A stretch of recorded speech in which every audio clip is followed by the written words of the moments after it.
Ang oras 7:17. At mag-update lang tayo doon sa ating pauwi galing Semirara kay Bunso. At meron tayong bitaw sa CFC. Pinabitaw nga natin yung dalawa nating CFC na blue bar.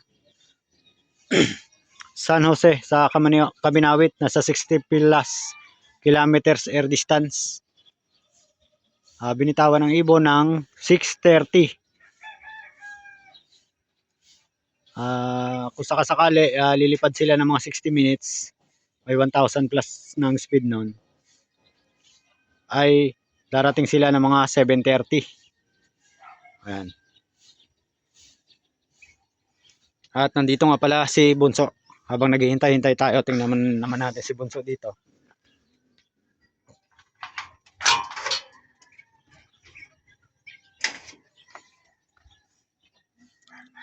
Ayan, ito nga mga kalapatid, si Bunso. Pauwi natin ang Semirara. Bale, naka-entry sa 4 laps at nagre-entry ako sa 3 laps pan race ng island to island race. Sa 4 laps ay naka 2 points na siya. Nakadalawang beses na siya nakapag-clock sa 4 laps. Bali, pang 5 na ako sa speedan. At sa Semirara, bali first lap ng 3 laps ay second clocker nga ako. Yan, bali ang pwesto nito sa 4 laps ay pang 5 na siya. Sa first lap ng last ng 3 laps training fan race ay pangalawa. At yan lang update sa ating ibon na to, si Bunso, at nag-aabang pa tayo doon sa dalawa nating pabitaw, at isinama na nga rin natin si White Light. Dahil nga sumasama na sa ronda, kailangan na rin natin siyang ihabol. Dahil naka-entry rin yun sa 4 laps, ay hindi na siya naka-clock na first lap. Second lap, hindi rin siya naisampa. Maganda naman na yung katawan niya. At sinubukan naman natin na isama na siya sa training na 60 plus kilometers air distance. Loobin na makawi siya at may karga natin uli siya sa third lap, o kaya kung hindi naman ay itutuloy ko na siya sa CFC Ilaro.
(7:34). Andito na yung ating dalawang ibon. Ayan sa puno.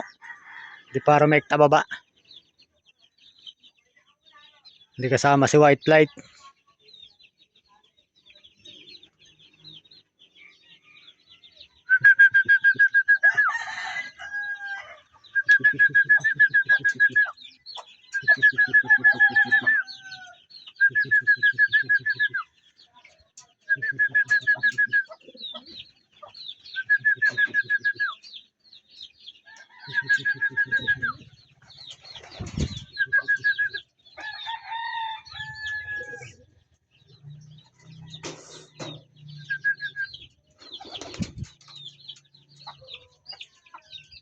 Ayan yung isa natin. Yung dalawang singsing. Ano isa?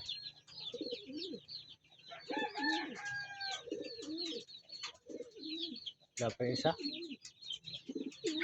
Tama niya na kaganina. Ayan o. Pasukan muna natin. Ayan kalapatids. Isa pa lang pala yung naandito umuwi. Nasa FC. Antabay pa tayo sa isa. Bali dalawang nga yan sinampa natin sa training. Dalawang CFC.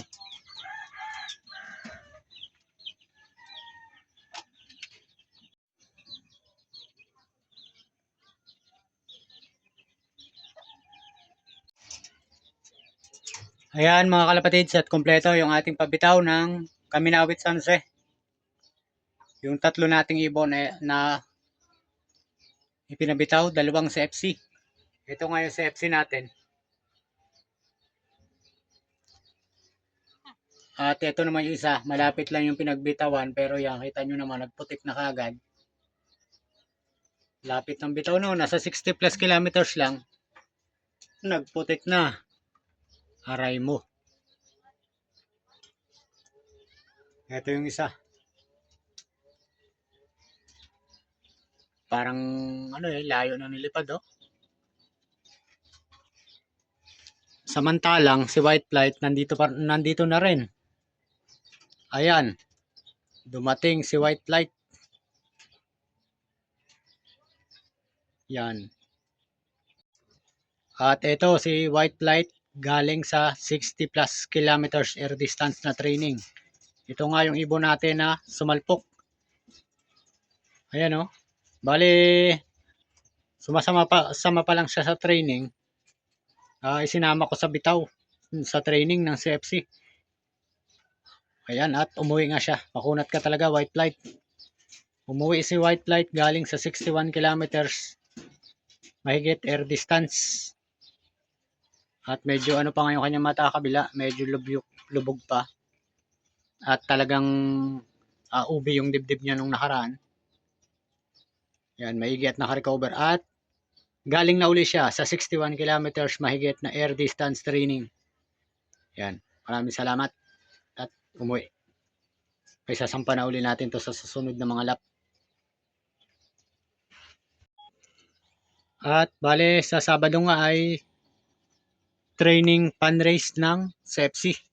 Isasampa uli natin to sa training ng ating mga ibon. Tadlock na uli ang bitaw.